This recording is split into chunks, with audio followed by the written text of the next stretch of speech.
cada industria tiene sus diferentes matices, pero en esencia mantienen una constante. Bueno, pues esa constante, si nosotros la vamos dominando, la vamos aprendiendo, vamos a poder ser exitosos cuando nos integremos a la industria. Ahora, eh, la industria del diseño y el desarrollo de VLSI es una industria global. O sea, ustedes pueden estar trabajando en diversas partes del mundo. Los principales lugares donde pueden encontrar el desarrollo de este tipo de tecnología va a ser, por ejemplo, en Guadalajara, en México, también en Querétaro, en Estados Unidos, obviamente en Silicon Valley, ahí hay una enormidad de oportunidades de trabajo. Van a encontrar también en Europa, en eh, Irlanda, Reino Unido, Austria, Suecia. Entonces, la oportunidad está ahí y hace falta mucha gente a nivel global que se dedique al desarrollo de arquitecturas VLSI. Así que, sin más preámbulo, iniciemos con esta charla. Aquí pueden ver mis datos por si alguien está interesado después en contactarme y que veamos algo más en corto, pues con mucho gusto siempre les estaré respondiendo. Bien, veamos. En esta presentación vamos a hablar un poquito sobre conceptos generales, una introducción.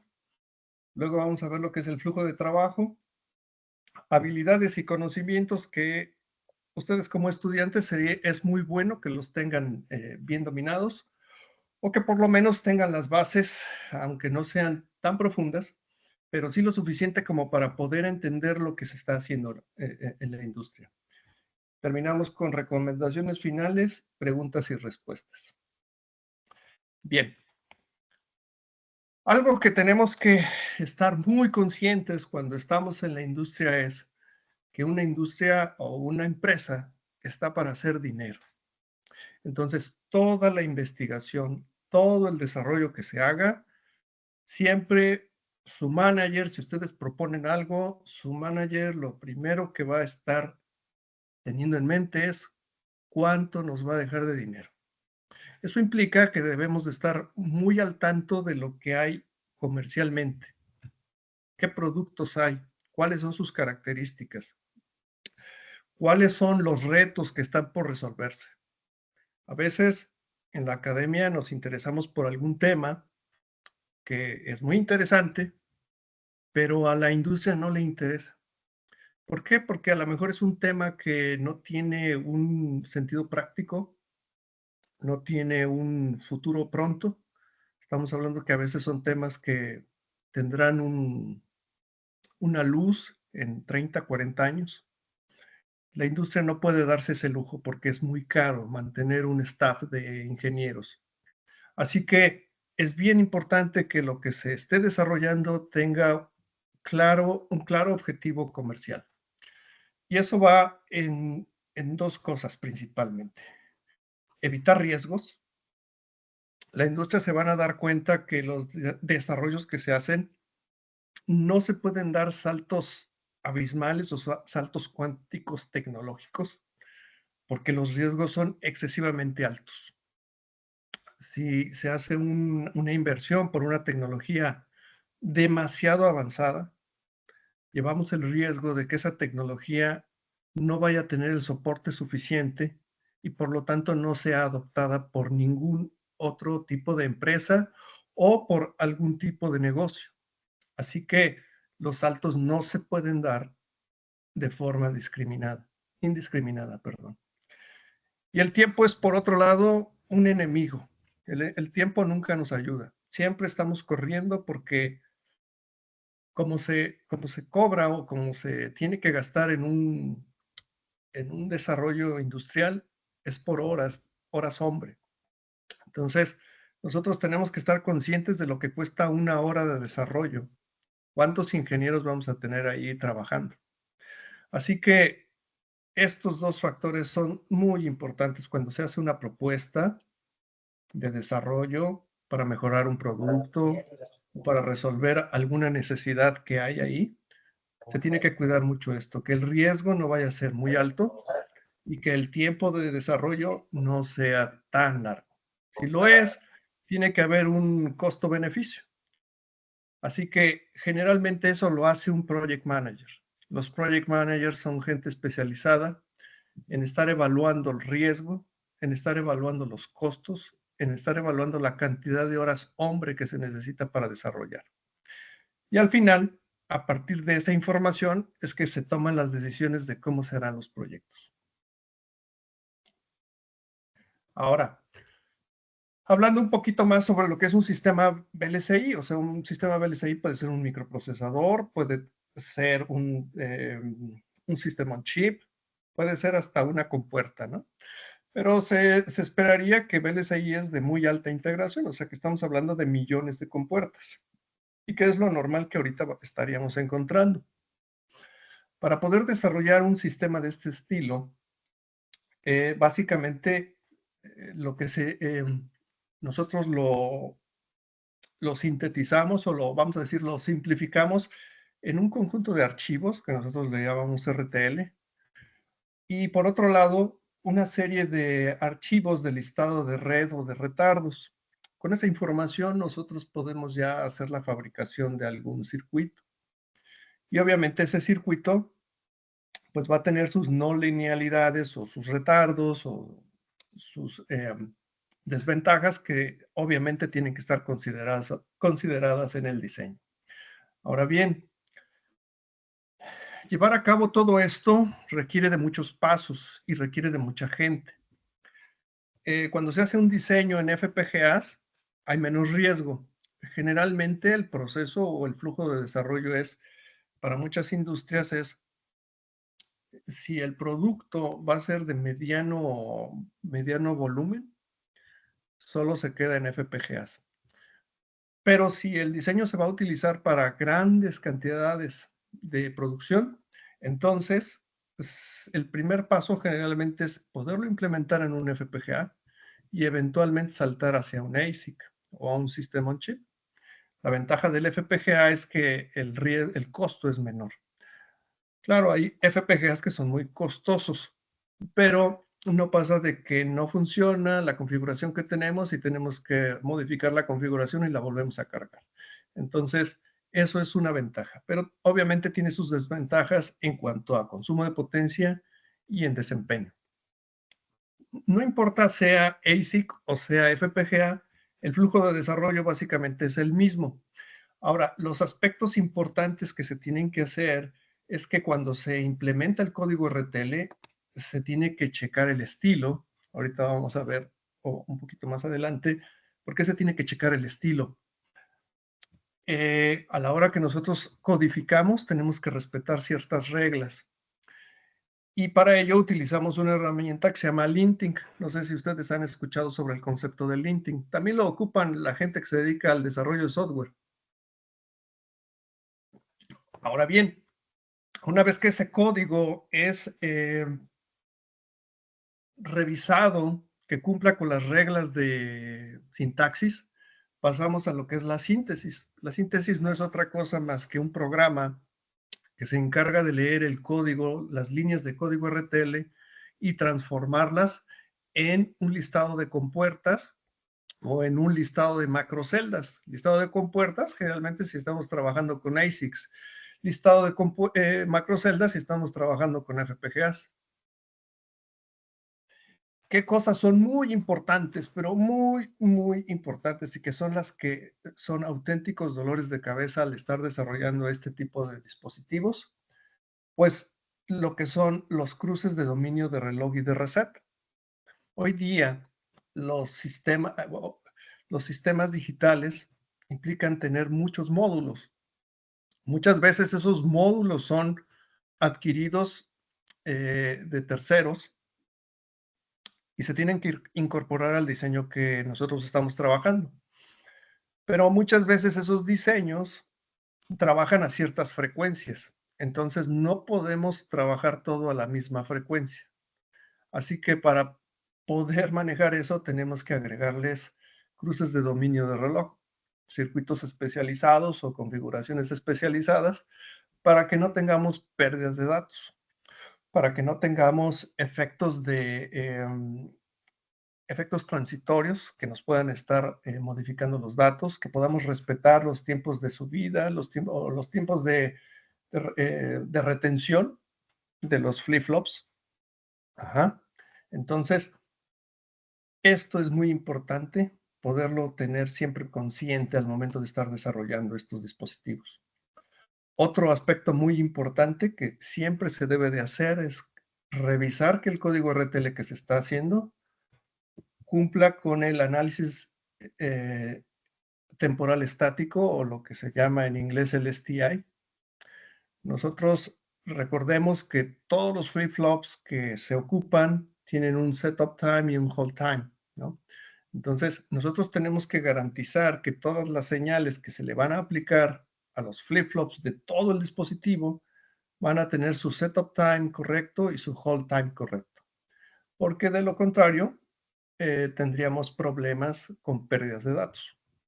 Así que todo esto, como ven, es muchos pasos que se tienen que cumplir para asegurarnos de que el código RTL que se está desarrollando es un código RTL sano, un código RTL que va a funcionar. Por otro lado, a veces las implementaciones que se hacen pueden ser muy efectivas en cuanto a integridad de datos, pero el consumo de potencia es demasiado alto. Y entonces también se vuelve una configuración o un dispositivo inútil, porque no se va a poder llevar a la práctica, o los consumos son tan altos que se vuelven imprácticos para la aplicación que se tiene. Entonces, es requerido el análisis de potencia estática. También hay potencia dinámica, pero la potencia estática, pues es esa potencia, ese consumo que generalmente se produce cuando los transistores están en reposo, no están transicionando. Antiguamente se decía, tecnología CMOS no tiene ese problema, porque mientras solamente estén transicionando es cuando hay un consumo de energía, que sería el consumo dinámico, pero en la realidad es de que los transistores, al tener compuertas muy delgadas, hay corriente de fuga, y esa corriente de fuga pues es un consumo de energía constante. Entonces, todo eso también se tiene que tomar en cuenta. Pero no nada más es asegurarnos de que el código que se ha implementado tiene la suficiente calidad para poderse sintetizar, es decir, para convertirse en un listado de compuertas, no solamente asegurarnos de que los datos, haya integridad de datos al momento de cambiar de diferentes valores de frecuencia o ejecución de diferentes señales de reset, sino que también tenemos que asegurarnos que cumpla con las necesidades de funcionalidad. Si nosotros vamos a desarrollar un procesador, por ejemplo, un RISC-V, y tengamos en promedio unas 50 instrucciones, bueno, pues que esas 50 o 60 instrucciones se ejecuten como debe de ser, o sea que la transferencia de datos que se espera que se realice se lleve a cabo. Entonces hay que hacer un ambiente de pruebas o un test bench. Ese test bench lo vamos a conectar al dispositivo bajo prueba con la intención de emular todos los dispositivos que están alrededor, o sea, todo el ecosistema que tiene interacción con nuestro dispositivo bajo prueba, y estar generando estímulos a través de los puertos del dispositivo. A eso es a lo que nosotros le llamamos verificación funcional. La verificación funcional es hacer todas esas simulaciones y todo ese modelado. A veces el término verificación funcional puede ser un término escueto que no nos da la dimensión de lo que representa, pero si somos un poco más académicos, la verificación funcional viene siendo el análisis de circuitos, viene siendo el modelado de circuitos y viene siendo el desarrollo de pruebas a circuitos. O sea, tenemos que establecer o generar escenarios de operación en donde el dispositivo va a ser estresado, y además nos debe de permitir analizar si el comportamiento del dispositivo es el correcto. Y como para ello necesitamos emular, bueno, no emular, simular el comportamiento de lo que está alrededor conectado. Por ejemplo, estamos hablando de un dispositivo que esté conectado a una memoria de RAM. Bueno, pues nosotros tenemos que emular a la de RAM o simular la de RAM. Entonces hay que modelar una de RAM. Así que la verificación funcional implica varios aspectos. Generalmente la verificación funcional es la que lleva más esfuerzo y más gente la van a encontrar ahí trabajando. Ese es un área de desarrollo muy importante, un área de oportunidad muy importante, porque mientras ustedes, o vamos a decir una empresa, mientras requiere de 3 o 4 ingenieros de desarrollo de código RTL, requiere un listado de 10 o 15 ingenieros de verificación funcional por todo lo que hay que desarrollar. Ahora bien, cuando nosotros hacemos todas estas pruebas mediante la verificación funcional al sistema, pues lo que estamos haciendo es recrear en el tiempo cómo la serie de datos que van a ser introducidos o los datos que se van a generar, por ejemplo, de un convertidor analógico digital, etcétera, son introducidos al sistema. Entonces, todo esto requiere de un análisis temporal. Y ese análisis temporal lo hacemos sobre el RTL y dependiendo del costo computacional, se pueden seleccionar algunas pruebas para que una vez que se haya hecho la síntesis del dispositivo y se haya sustituido con sus modelos de compuertas y con los retardos correspondientes, corramos algunas de esas pruebas en tiempo de simulación o más bien a través de simulación, pero eso puede ser muy tardado. O sea, puede haber pruebas que una sola prueba en código RTL nos lleva 3, 4 horas, pero ya una vez que le agregamos todos estos efectos parásitos, al introducir ya las compuertas, el listado de las compuertas, pues nos puede durar 2 o 3 días la prueba. Entonces se vuelve impráctico. Así que se tiene que hacer una selección cuidadosa de cuáles son las pruebas que se pueden correr, incluyendo los efectos parásitos. Y se asume que este problema no es realmente muy crucial, puesto que ya se hizo el análisis de STI. O sea, el STI lo que nos asegura es que todos los flip-flops tengan sus tiempos correspondientes correctos, su setup y su hold time. Ahora bien, también se hace análisis de potencia dinámica. Ustedes yo creo que en alguna ocasión por lo menos han detectado que alguno de sus diseños tiene glitches. Bueno, esos glitches que de repente se producen de forma momentánea, a lo mejor desde el punto de vista funcional no nos causan problema. ¿Por qué? Porque ese glitch ocurre cuando la señal de reloj todavía no está en la transición activa. Entonces, desde el punto de vista funcional, todo se ve normal. Sin embargo, todos esos glitches se traducen en consumos de potencia. Entonces, si tenemos un diseño con glitches, nos afecta el consumo de potencia. Así que hay que quitar los glitches. Es importante mantener un diseño libre de glitches. Ay, creo que se me pasó. A ver, vamos a regresar. Ahí está. Ahora bien, aquí nada más puse cobertura de código. Una de las necesidades que se tiene es que tenemos que asegurar que todo el código RTL se haya probado, que no nos queden huecos. De lo contrario, tendríamos funcionalidades escondidas. Y esas funcionalidades escondidas se pueden echar a andar bajo ciertas condiciones y de repente empezar a tener comportamientos extraños. El dispositivo podría tener comportamientos que no esperábamos nunca ver, pero pues ahí estaban, nada más que no nos dimos cuenta que se generaron de forma parásita. Aquí no lo puse, pero la cobertura de código o code coverage también debe de ir acompañado de algo que se llama cobertura funcional.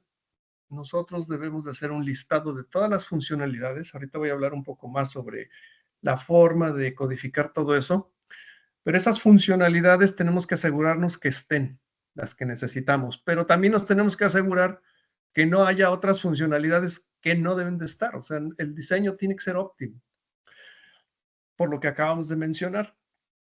No podemos tener funcionalidades que estén ahí escondidas y que de repente se echen a andar.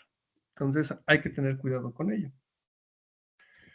Y por último, bueno, no por último, pero dentro del test bench, lo último que también se debe de analizar, a veces en realidad se hace al principio, lo que se llama verificación formal. La verificación formal muchas veces la hace principalmente el diseñador, más que el ingeniero que está a cargo de la verificación funcional. Pero también la puede hacer el ingeniero que está a cargo de la verificación funcional. ¿En qué consiste la verificación formal? Pues consiste en analizar desde el punto de vista lógico que las estructuras de código RTL que se están implementando, al final de cuentas sean tautologías, o sea, que siempre las tablas de verdad nos lleven a valores verdaderos siempre, o sea, que siempre cumplen con eso. Y para ello hay herramientas especiales. Se ocupan algunos conceptos que se llaman assertions. Y a través de esos assertions, que son estructuras lógicas, nos permiten hacer ese análisis. Por último, otra vez, por último tenemos pues las pruebas físicas. Todo lo que nosotros estuvimos viendo a nivel de simulación, a nivel de pruebas, todo en software, pues va a llegar un momento en que se tiene que llevar a cabo físicamente el dispositivo, ya sea un FPGA o sea un ASIC. Y se tiene que revisar que todo lo que se probó en simulación se cumple. Es difícil a veces que a la primera nos cuaje. Generalmente se requieren 2 o 3 corridas para asegurarnos de que todo funcione, sobre todo cuando ya son sistemas muy complejos, porque estamos hablando de muchísimo código que se tiene que asegurar, revisar y que cumpla con todas las condiciones de entradas que se deben de dar. Ahora, hablemos, supongamos que entran a trabajar en una empresa y dicen, bueno, pero ¿cómo llevo a cabo todo eso que acabamos de mencionar? Bueno, los equipos de trabajo generalmente se dividen en arquitectos, en diseñadores de código RTL e ingenieros de verificación funcional. Pero puede haber intercambio dependiendo del tamaño de la empresa y de la complejidad de los módulos. Pero el arquitecto se encarga de definir requerimientos. Los requerimientos son esas características que debe de tener el dispositivo. Por ejemplo, que debe de calcular la transformada de Fourier, por ejemplo. Y que la transformada de Fourier tiene que ser en tiempo real, donde la ventana de ejecución es de tanto tiempo. Y que además debe de tener un cierto consumo de potencia máximo de tanto. Que debe de tener una memoria de tipo DRAM, por ejemplo, para tener acceso. Que el dispositivo debe de tener una serie de sincronizadores en la entrada, porque tiene varias señales asíncronas. Y así, entonces tenemos una serie de enunciados y cada uno diciéndonos qué es lo que debe de hacer el dispositivo. Eso es lo que generalmente se le llaman requerimientos. Ahora, los requerimientos se dividen en dos tipos, lo que son de nivel sistema y o requerimientos de bajo nivel. Los requerimientos de nivel sistema, pues nos van a hablar sobre las características generales que debe de tener ese dispositivo vistas desde un programador. Generalmente los sistemas requieren de software. Entonces ese software generalmente parte de una estructura que se le llama modelo de programación. Entonces, ese modelo de programación es como lo ve el ingeniero de software.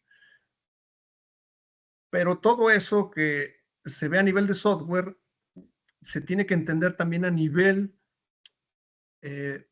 de circuito lógico. Entonces, ahí es donde se plantean los requerimientos de bajo nivel, donde ciertas características se van a traducir, por ejemplo, en un conjunto de X cantidad de registros, de 32, 64 bits, etcétera. Se van a traducir, por ejemplo, en la necesidad de utilizar un bus tipo AXI, un APB, un IOSEF, una red de datos, etcétera. Con todo eso, los requerimientos de bajo nivel se va a trabajar en el desarrollo de lo que es la microarquitectura. La microarquitectura no es otra cosa más que traducir todos estos requerimientos en un conjunto de bloques que van a estar representando multiplexores, decodificadores, registros, unidades lógico-aritméticas, multiplicadores, sumadores, máquinas de estado, etcétera. Y eso lo tenemos que entonces plantear como una microarquitectura. Y la microarquitectura es lo que propiamente lo vamos a codificar como código RTL. RTL no es otra cosa más que el lenguaje de transferencia de registros. Entonces, a ese nivel lo que hacemos es plantear cómo los datos que están en diferentes registros se van a estar moviendo y se van a estar procesando. A la par, se tiene que trabajar en el desarrollo del test bench. Y en el test bench nosotros vamos a, es decir, como ya sabemos también los requerimientos, entendemos cómo es que ese dispositivo va a estar operando en la realidad y por lo tanto entendemos cuál es su ecosistema, cuál es su ambiente en el que va a estar inmerso. Pues nos ponemos a trabajar en desarrollar ese ambiente en el que va a estar inmerso el dispositivo. Eso es a lo que nosotros le llamamos un test bench o un test environment o un ambiente de pruebas. Y generalmente aquí ya hay metodologías porque es una cosa realmente muy compleja y que requiere de ya llevar una serie de reglas muy claras de cómo hacer este tipo de cosas. ¿Cómo se hace actualmente? La tecnología, o vamos a decir la metodología más moderna, más poderosa, se llama VM, quiere decir Universal Verification Methodology, que es una metodología que es resultado de otras metodologías en el pasado que han ido aportando la experiencia que se ha obtenido con ellas hasta llegar a un ambiente de verificación lo más potente posible en términos de menor consumo de tiempo. A veces las simulaciones pueden ser muy largas. Otra cosa es la capacidad de poder abstraer modelos de hardware. Los modelos de hardware igual pueden ser, es decir, yo tengo que modelar a lo mejor una memoria o un convertidor analógico digital, por ejemplo, pero pues lo tengo que hacer de la forma más óptima para que cuando se corra la simulación, todas esas líneas de código no vayan a alentar la prueba al grado que ya sea impráctico poderla ejecutar. Cuando nosotros desarrollamos código RTL y desarrollamos el código para un test bench, generalmente el código test bench o el código de verificación representa en promedio un 70% de todo el código que hay que generar. El 30% en realidad es el código RTL que se va a sintetizar. Así que eso implica un trabajo muy arduo en esta parte. Una vez que ya se probó, ya checamos que el código RTL está como nosotros esperamos, pues ya viene la implementación con todo lo que ya estuvimos platicando. Y obviamente ya se definió desde los requerimientos las características del proceso tecnológico o la tecnología que se va a ocupar en turno. A la par, una vez que ya está todo esto, se corren coberturas para asegurarnos que todos los requerimientos se cubrieron, que todo el código se probó, que no quedaron huecos en la funcionalidad y que ya tenemos un montón de pruebas que cada vez que una modificación vaya a requerir la microarquitectura, porque muchas veces los requerimientos van madurando. A veces el cliente te dice primero, ¿sabes qué? Voy a estar trabajando, por ejemplo, un PCI Express. O sea, quiero que esté conectado a un PCI Express. Y sobre la marcha te dice, no, ¿sabes qué? Ya lo cambié. Finalmente, el sistema no se va a trabajar en PCI Express, tienes que cambiar el protocolo. Entonces, a veces hay que cambiar eso y hay que rediseñar varias cosas.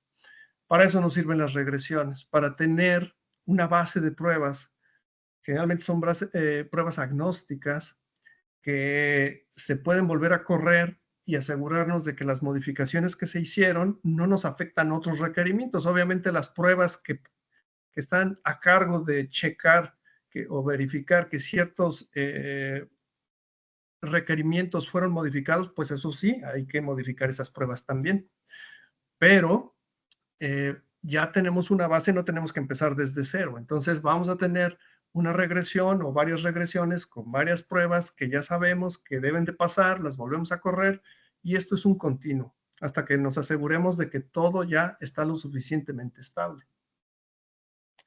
Y una vez terminado eso, pues pasamos a las pruebas físicas. Y en physical testing, pues va a haber gente encargada de estar implementando muchas de estas pruebas que aquí fueron definidas, porque generalmente se definen en un listado con la funcionalidad que tienen que ejecutar, pero obviamente ya su implementación es diferente si se hace, por ejemplo, en simulación, utilizando código de lenguaje de descripción de hardware como VHDL o System Verilog. Y en las pruebas físicas es muy probable que las terminemos implementando, por ejemplo, utilizando Python o que estemos utilizando C++, dependiendo de la herramienta que se esté ocupando. Otro aspecto importante cuando estamos trabajando es que el código RTL debe de funcionar tanto para compilación como para síntesis. ¿Cuál es la diferencia? La compilación es tomar ese código RTL y mezclarlo o hacer un merge, pues fundirlo con el código del test bench para que podamos simularlo. Entonces, en la compilación, su objetivo es poder simular ese código.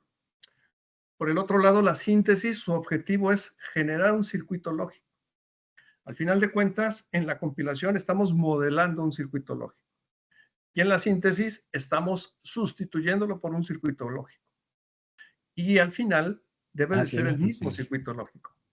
En varias ocasiones, si no seguimos reglas bien claras de cómo implementar el código el código RTL, porque el sintetizador es un programa especializado, pero ese programa especializado no es mágico, ¿no? O sea, también tiene sus reglas y tiene sus limitaciones. Entonces, no podemos indiscriminadamente ponerle cualquier tipo de código. En el caso de la verificación es más fácil en ese sentido, porque no tenemos tantas restricciones en cuanto a qué reglas se tienen que seguir para la codificación. Existen otro tipo de reglas, pero no reglas que nos puedan alterar la representación del circuito lógico al momento de la compilación. En cambio, en la síntesis sí podemos tener ese problema. Nosotros estamos creidísimos que el código RTL que ya se probó está funcionando muy bien, pero cuando lo sintetizamos nos da un circuito diferente. Y ese circuito diferente, pues obviamente no va a tener las mismas características de pruebas. Así que eso es muy importante. Para ello, se tiene que utilizar un estándar de código o reglas de elaboración de código. Hay tanto reglas para test bench, código de test bench, como reglas para código RTL. En algunos libros es posible que encuentren esta explicación, pero generalmente no existe o yo no me he topado con esas reglas claras. Hay algunas reglas que puedes encontrar, por ejemplo, en libros como el de diseño digital de Morris Mano, donde te advierte de ciertos aspectos que debes de tomar en cuenta al momento de estar codificando. Principalmente para evitar problemas de metaestabilidad o generación de latches indeseados. Los latches generalmente no se desean. ¿Por qué? Porque los latches no son sensibles a las transiciones de reloj y el diseño moderno de circuitos o sistemas VLSI son sistemas síncronos. Así que no podemos darnos el lujo de estarle metiendo latches porque eso nos altera el funcionamiento y nos lo vuelve y nos incluye o introduce incertidumbre en el proceso, en la ejecución de las funciones. Entonces, sí van a encontrar por ahí algunas recomendaciones. Pero la realidad es que, sí, perdón, ¿alguien iba a preguntar algo? ¿No? Ok. Pero lo que sí es cierto es de que en las industrias, cuando ustedes llegan, se van a topar que todas las empresas siempre manejan algún tipo de estándar o código de estándar que se debe de seguir. ¿Por qué? Porque ya a través de la experiencia, gente muy especializada con muchos años ya sabe qué es lo mejor que se debe de ocupar.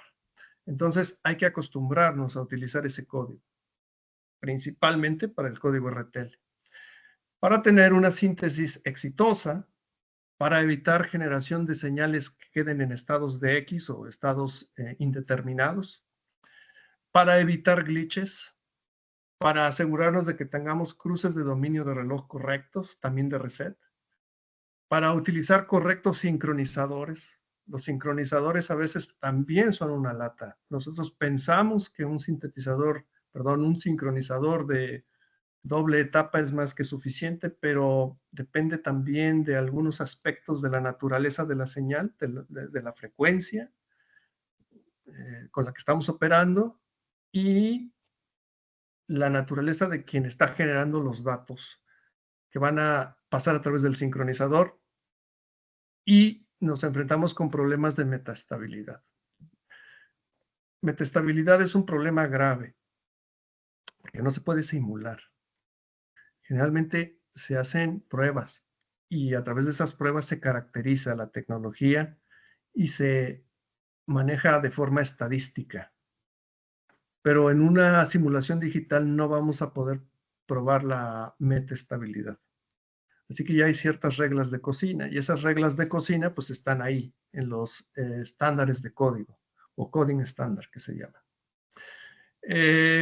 Asegurarnos de que todas nuestras máquinas de estado estén completas, que no les queden estados indefinidos, porque en una de esas una máquina de estados entra en un estado indefinido y de ahí jamás la sacamos hasta que le demos un reset y que sí ha pasado, ¿no? Obviamente que la síntesis, la sintaxis sea la correcta para que al momento de hacer la síntesis, pues sea interpretado correctamente el código por parte del sintetizador.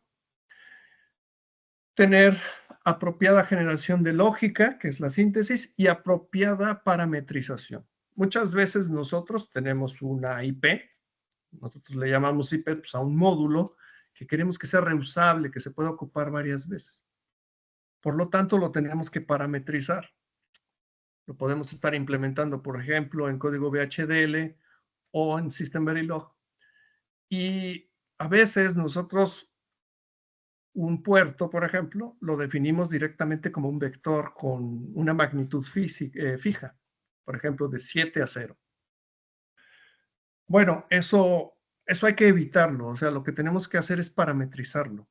Decir, bueno, vector, esta entrada, por ejemplo, va del bit n-1 hasta 0. Y el n puede variar dependiendo de la aplicación y del tamaño del bus, por ejemplo. Entonces, es muy importante poder hacer una parametrización de las IPs, porque se puede aprovechar eventualmente en otros diseños. O sea, le damos que se vuelva reusable. Si nosotros no hacemos eso, vamos a tener que volver a arrancar desarrollando cosas que a lo mejor no era necesario y el costo se dispara. Aquí les pongo una línea en el tiempo de más o menos cómo se desarrolla en un proyecto un diseño. Durante cierto tiempo se encierran en un cuarto los arquitectos para estar definiendo los requerimientos. Necesitan también la interacción con el cliente para saber exactamente qué es lo que se necesita. También tiene que estar seguro el arquitecto que lo que está pidiendo no es una cosa imposible, porque también puede haber requerimientos que no son prácticos de implementar, o también hay requerimientos que no se pueden verificar, o sea, no podemos probar que quedaron implementados. Entonces, cuando se hacen los requerimientos, también requieren de la aprobación de los ingenieros que van a estar a cargo de las pruebas, desarrollando el test bench, y también se requiere de el ingeniero de desarrollo de código RTL para asegurarse que sí se puede implementar, sí lo podemos llevar a cabo. Una vez hecho eso, se define la microarquitectura y ya definida la microarquitectura, se empieza a desarrollar la primera versión de código RTL, la primera versión del test bench. Generalmente lo que se hacen son los placeholders, lo que es desarrollar toda la estructura de archivos y de folders que se van a requerir. Y después empezamos a rellenar tanto el código RTL en los placeholders como la implementación del test bench. Hasta que llegamos a una versión madura de código RTL y se puede probar con un test bench también ya maduro, completo, y que la síntesis se puede llevar a cabo. Como habilidades y conocimientos, bueno, como les mencionaba, esto es un proceso muy elaborado, entonces requiere de mucha automatización. Para ello, necesitamos desarrollar muchos scripts. Entonces hay que saber programar lenguaje de scripting, se le llama, ¿no? SQL o puede ser Perl o inclusive puede ser Python. Lenguajes que nos van a permitir automatizar los procesos. ¿Para qué? Para que esto salga lo más rápido posible. Para que podamos generar flujos que puedan estar corriendo solitos y que no los tengamos que estar haciendo manuales. Como les mencionaba, es indispensable la comunicación global. O sea, los equipos generalmente son equipos que están, una parte está viviendo en México, otra en Estados Unidos, otra puede estar en Europa, y todos necesitamos comunicarnos y todos hablamos idiomas diferentes. Entonces es un hecho que hay que entrarle al inglés para poderse comunicar bien. Este tipo de cosas sí requieren una comunicación muy directa, muy estrecha, para poder evitar ambigüedades. Ambigüedades que se traducen en tiempos de desarrollo más largos. Hay que entender lo que son el desarrollo de microarquitecturas, entender lo que es la microarquitectura. Cuando nosotros estudiamos en la escuela, bueno, hay procesadores segmentados de un o monociclo, etcétera. ¿Cómo se implementan todos estos? Entonces es requerido entender cómo se hace una microarquitectura. Hay que entender sobre ambientes de simulación, lo que acabamos de mencionar, algún tipo de metodología, entenderla. Hay dos básicamente que ustedes pueden empezar a revisar, que es VM y que esa se da mucho en el ambiente de System Verilog. Pero también hay quienes han trabajado otra metodología que se llama OSSVM, que es la versión de ambientes de verificación para VHDL. Entonces también se pueden trabajar ellas. Hay que entender cómo hacer desarrollo de pruebas y escribir documentos. Es muy importante que todo lo que se hace quede documentado. ¿Por qué? Porque son equipos donde a lo mejor tengo 10 ingenieros y uno de esos ingenieros decide que se va a cambiar de empresa a trabajar y es el único que se encarga de hacer ese proceso. Y si se va, ahí tenemos que poner a otro ingeniero que se encargue de hacer eso, pero no va a saber ni qué, entonces va a requerir de que haya suficiente información para que él pueda retomar el trabajo. Entonces la documentación es muy importante. Y dentro de los conocimientos, pues hay que manejar lo que acabamos de mencionar, scripting, lenguajes de programación como C++, por ejemplo, arquitectura de computadoras, lo que acabamos de decir, entender lo que son circuitos lógicos, multiplexores, etcétera. Lenguaje de descripción de hardware, yo creo, bueno, seguramente están todos familiarizados con ello, manejar System Verilog o VHDL o de preferencia si se pueden los dos. Hay muchos diseños que requieren la mezcla. ¿Por qué? Porque nos heredan a lo mejor módulos que fueron escritos hace 15 años en VHDL y tengo otros que están más nuevos que a lo mejor están en System Verilog. Entonces tenemos que aprender a manejar ambos lenguajes. Entender de herramientas de desarrollo. Es bueno aprender, por ejemplo, si es FPGAs, herramientas como Vivado, Libero, que son herramientas comerciales. O también pueden utilizar herramientas para ASICs como herramientas de Siemens, que es Mentor, Cadence o Synopsys. Las metodologías de verificación que acabo de mencionar y conocer sobre estándares de computación. O sea, por ejemplo, entender bien lo que es un BusAXI, manejarlo muy bien, entender lo que es PCI Express, porque es ahí donde hay mucho trabajo, hay mucho que estar elaborando.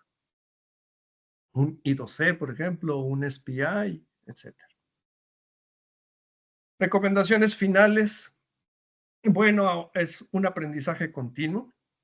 Es una carrera que implica estar siempre en el loop de los nuevos estándares, de los nuevos conocimientos, de las nuevas herramientas, estarse especializando, ser muy buenos en la ejecución, porque si somos buenos en la ejecución, se traduce en un costo bajo de desarrollo o un costo menor si somos buenos. Si le damos muchas vueltas al asunto, nos dejan una tarea, pasan 2, 3 semanas, luego llega mi manager, me pregunta que qué pasó y le digo, pues es que mira, fíjate que ya le estuve pensando mucho y ya le di vueltas por aquí, por acá, etcétera. Entonces, eso se traduce en muchas horas de trabajo que no se han aprovechado. Estar siempre en la constante propuesta de innovación en varios aspectos, no solamente en el producto, sino también en las tareas, en los procesos. Porque si yo puedo ahorrarle una serie de etapas o ciclos al proceso de desarrollo, se traduce en un producto más barato y eventualmente en una serie de productos más baratos. Entonces, es mucho de aprender a hacer automatización también de este tipo de procesos. Y siempre ser de alta exigencia en el mejoramiento personal. Es un negocio donde ustedes van a encontrarse que un porcentaje muy alto son indios. O sea, hay mucha gente de una calidad muy, muy alta que son indios. Bueno, para poder competir con ellos hay que tener un alto nivel. Por lo tanto, hay que tener una alta exigencia. Porque para poder entrar a trabajar en este tipo de lugares, hay que estar compitiendo con ellos. Así que esa es la recomendación que yo les doy.